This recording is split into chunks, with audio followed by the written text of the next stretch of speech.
को ढेंकानाल गणेश बजार स्थित वन विभाग कॉलोनी रे विस्फोरण घटी गोटे घर ध्वंस होगा सहित जड़े आहत होती। आहत सुजित कुमार सामल को प्रथमे ढेंकानाल जिला मुख्य चिकित्सालय में भर्ती करा अवस्था गुरुतर हेबारु तांकु कटक बड़ मेडिकल स्थानांतर करा जायछि। से हाथी स्क्वाडर सदस्य थिले।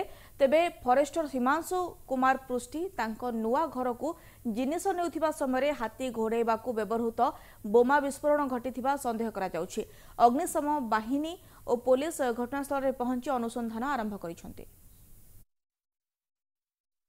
बहुत जोर आवाज है घरे बाथरूम थाए से समय कि एत जोर आवाज है जोटा कि ढेंकानाल पाखापाखि सारा 50-60 मीटर भितर सब घर आजबेस्टा कंपावन है कि से बहुत जोर से आवाज ही पाखापाखि 50 फुट ऊपर को आजबेस्ट खंड विखंड होगी चारियारे घंटे आगु ये गोटे जोर विस्फोरण होता है जहाँद्वारा कि आम खबर पाई खेटिक आसलु। प्रथम लोक आमको गैस सिलिंडर कथा कहले किंतु थे जना पड़ा से बारूदर बासना आसला तेणु जना पड़ी से जो पिला जार जी इंजर्ड होती सी हूँ एलिफेंट स्क्वाड रे अच्छी।